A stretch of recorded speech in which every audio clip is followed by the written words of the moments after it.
अस्सलाम वालेकुम students and welcome back to my channel जिसका नाम है smart statistics a right place for learning. कल हमने लेक्चर नंबर 5 में फ्रीक्वेंसी डिस्ट्रीब्यूशन के बारे में पढ़ा था कि फ्रीक्वेंसी डिस्ट्रीब्यूशन हम किसको कहते हैं। उसमें बेसिक टर्म्स को हमने डिस्कस किया था और उसके बाद हमने फ्रीक्वेंसी डिस्ट्रीब्यूशन को हम कैसे कंस्ट्रक्ट करते हैं वो हमने कुछ स्टेप्स जो है वो डील किए थे।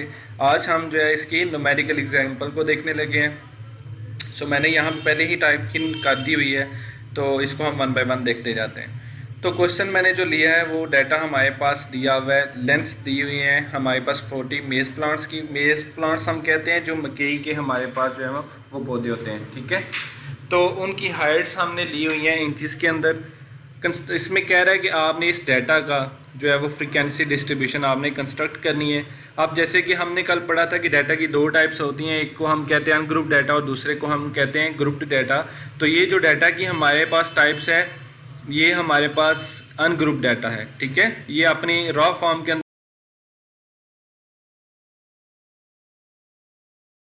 अपनी ओरिजिनल शेप के अंदर मौजूद है।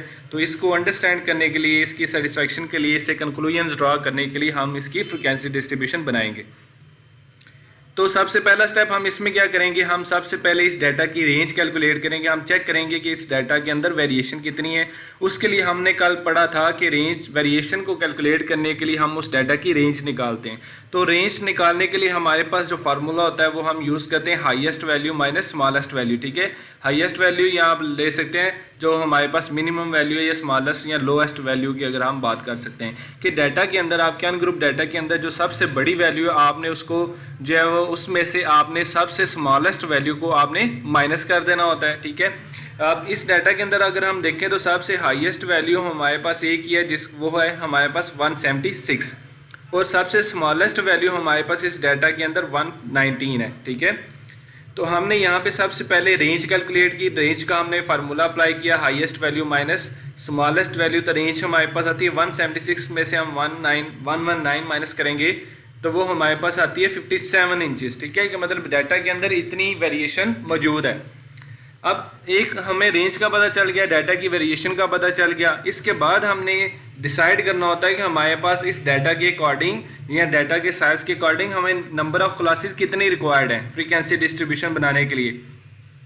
अब नंबर ऑफ क्लासेस के लिए हमने कल एम्पिरिकल फार्मूला को डिस्कस किया था, ठीक है, जिसमें हमने पढ़ा था कि एच.ए. स्टर्जिस ने जो है वो एम्पिरिकल फार्मूला इम्पोज किया था और उसने बताया था कि आप इसके थ्रू जो है वो नंबर ऑफ क्लासेस को फाइंड आउट कर सकते हैं। तो वो फार्मूला हमारे पास था k is equal to 1 plus 3.3 log of n। n की हमने बात की थी कि k हमारी क्लासेस को डिनोट कर रहा है, 1 प्लस 3.3 लॉग ऑफ n को हम डिनोट कर रहे हैं n आपके पास जितनी टोटल ऑफ ऑब्जर्वेशन मौजूद है डाटा के अंदर।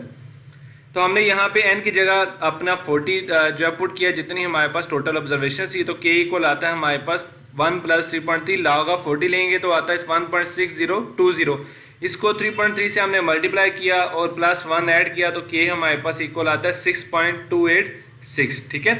अब इसको आप यहाँ पे एक हमारे पास रूल होता है कि इसको या तो आप क्या कर सकते हैं, इसको आप राउंड ऑफ कर सकते हैं नेक्स्ट वैल्यू के अंदर, ठीक है।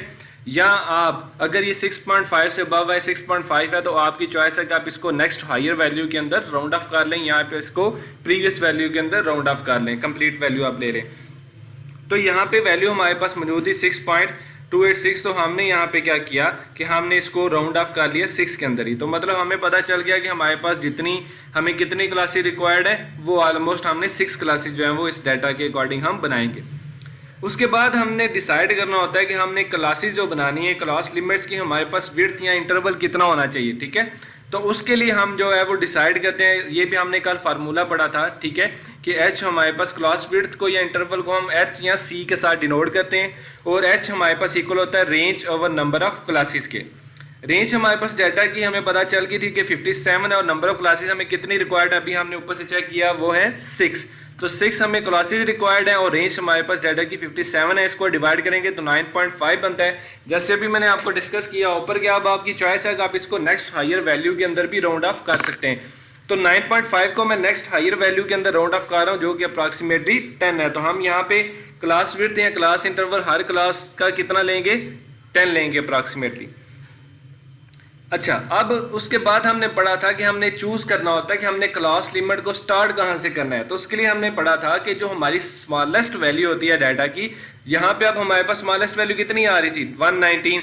तो 119 में से हम एक जो है वो क्लास एक पॉइंट बिलो हम वहाँ से अपनी क्लास लिमिट्स को स्टार्ट करेंगे 118 से। अब यहाँ जैसे कि मैंने यहाँ पे ये क्लास बनाई हुई है 118 से 127।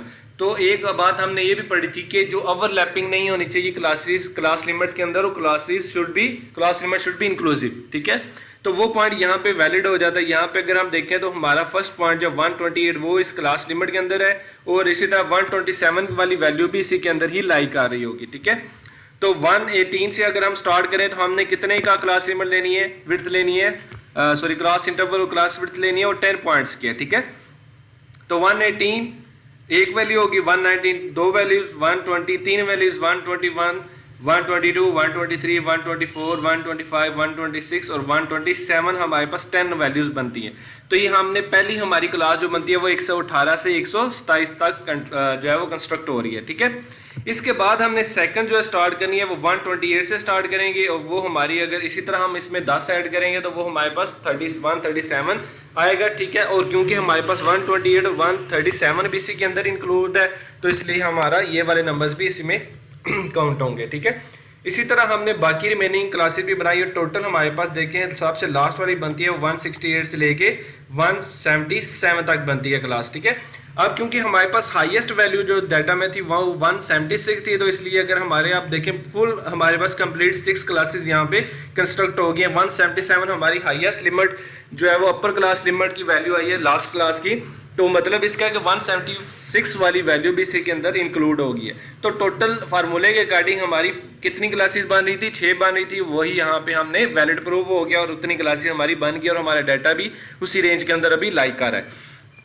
अब नेक्स्ट स्टेप हमने पढ़ा था कि जब आप इस तरह का ये काम हमने डिसाइड कर लिया, तो उसके बाद हम क्या कहते हैं डाटा की फ्रीक्वेंसी के अकॉर्डिंग अब हमने क्लासेस में देखना होता है कि हमारे अनग्रुप डाटा में इस क्लास के इंटरवल के अंदर कौन कौन सी वैल्यू लाइक आ रही है, उसकी फ्रीक्वेंसी हमने काउंट करके यहाँ पे मेंशन करनी होती है। तो डाटा के अकॉर्डिंग 118 और 127 के दरमियान हमारे पास मैंने यहाँ से काउंट की थी, तो टोटल हमारे पास 3 ऑब्जर्वेशन बनती हैं, ठीक है।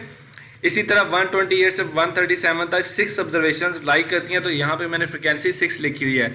इसी तरह 138 से 147 तक 14 ऑब्जर्वेशन हमारी फॉल कर रही हैं, तो वो मैंने यहाँ पे 14 फ्रीक्वेंसी उसकी लिखी हुई है। इसी तरह रिमेनिंग की 9, 5 और 3 है। और लास्ट अप हमारा था 6 पॉइंट, उसमें था कि जब आप ये फ्रीक्वेंसी डिस्ट्रीब्यूशन का टेबल कंस्ट्रक्ट कर लें तो लास्ट स्टेप पे आपने सारी फ्रीक्वेंसी को क्या करना होता है, हमने सम अप करना होता है, ठीक है। और सम अप करके हमें पता चल जाता है कि वो हमारी जो क्लासेस है या जो हमारा जो पूरा टेबल बने क्या वो एक्यूरेट है, क्या हमारा कंप्लीट डाटा उसके अंदर लाइक आ रहा है या नहीं लाइक आ रहा है, ठीक है। तो अगर हम इसको काउंट करें तो टोटल हमारे पास कितना आ रहा है, 40 आ रहा है, ठीक है। तो इससे हमारा वैलिड प्रूव हो गया कि जो हमने फ्रीक्वेंसी डिस्ट्रीब्यूशन बनाई है वो हमारी बिल्कुल एक्यूरेट बनी है, डाटा के अकॉर्डिंग हमारी जो है वो बिल्कुल एक्यूरेट फ्रीक्वेंसी डिस्ट्रीब्यूशन बनी है। तो ये हमने कल जो है वो डिस्कस किया था, ठीक है।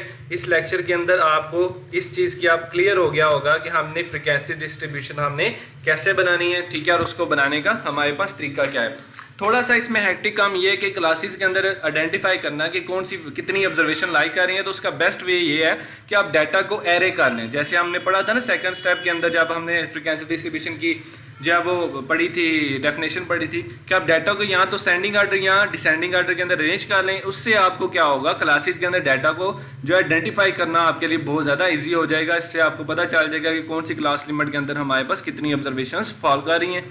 तो ये हमने यहाँ पे इस फ्रीक्वेंसी टेबल के अंदर हमारा ये प्रोसेस होता है, ठीक है। क्लासेस और साथ उसकी हमने फ्रीक्वेंसीज जो है वो मेंशन करनी होती है। टेली मार्क्स भी हम लगाते हैं, ठीक है, वो भी एक अलामत है, फ्रीक्वेंसी का अल्टरनेटिव है, उसको भी हम अपने इसके लिए इस्तेमाल करते हैं।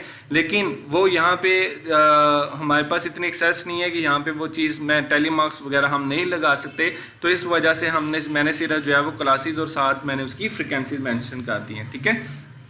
आई होप सो कि अब आपको समझ आ गई होगी कि हम जो है वो अनग्रुप डाटा से ग्रुप डाटा में कैसे आते हैं और हम उसकी क्लासेस वगैरह कैसे बनाते हैं, ठीक है। इंशाल्लाह नेक्स्ट लेक्चर के अंदर हम मज़ीद इसको आगे जो है वो कंटिन्यू करेंगे। अपना बहुत ज़्यादा ख्याल रखिएगा। अल्लाह हाफिज़।